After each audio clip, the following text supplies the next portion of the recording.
It's April 20th, 2010. About 100 miles south of the Gulf Coast, on the Macondo oil prospect, a catastrophic oil spill has just occurred. British Petroleum, better known as BP, has just started an oil leak that will last 3 months, claim billions of lives, and end up spewing over 100 million gallons of oil into the Gulf of Mexico. How did we get here? You have information now that this rig has gone under?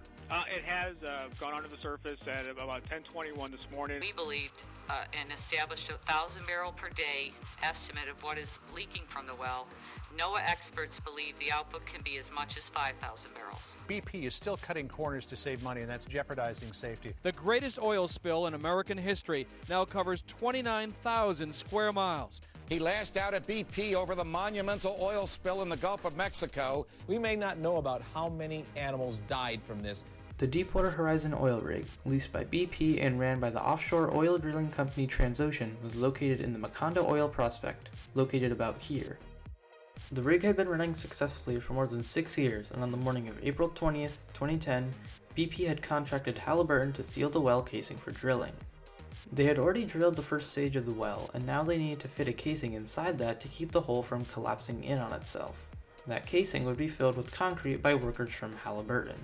At around 4 p.m., Halliburton had finished pouring cement down a steel tube that filled the bottom of the casing, and after the cement had dried, they pressure tested the seal. It passed. Later that day, Halliburton had to put some centralizers in the casing. These centralizers were metal collars meant to stabilize the casing and were pivotal to the structural integrity of the concrete base. After running several computer simulations, Halliburton recommended BP to use 21 centralizers, but BP opted to only use 6 as they were $60 million over their budget on the project at the time. At 9:56 p.m. that day, a small kick of oil came from the well. These were expected, and the concrete base was supposed to be strong enough to hold down the kicks. Due to the lack of centralizers, it wasn't. Seawater, toxic drilling mud, and oil all shot up at once. Methane spewed everywhere, and upon ignition killed 11 people. But there was still hope to contain the oil from further leaking. The blowout preventer. The blowout preventer, or BOP, is a device composed of many units, each of which are designed to be a failsafe in the case of an oil leak. In this case, the unit to save the leak is the blind shear ram, or BSR. The BSR is designed to propel a shear into the pipe, cutting it in half while crimping it to seal it off as well. Due to a lack of maintenance, the BSR fails. 48 hours later, the rig sinks.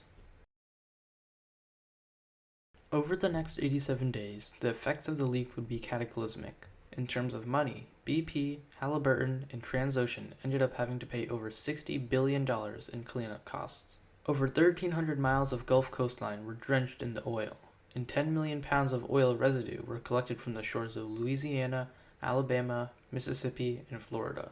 Residents by the Gulf Coast were found to have respiratory problems, pneumonia, migraines, skin rashes, and much, much more. But so far we've only talked about the effects of the spill on humans. Us humans are terrestrial animals and are lucky to have been safe on land. But what about the less fortunate sea dwellers?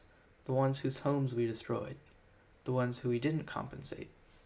Half of the bottlenose dolphin population in the Gulf died. 8.3 billion oysters died. 167,000 sea turtles died. 3.5 million fish died. A quarter of the whale population died. 100,000 birds died. 5 coral reefs were severely damaged. And countless others I probably missed. All this loss of life to go quicker, to cut costs, to make money. No amount of money will ever be able to compensate for the loss of life.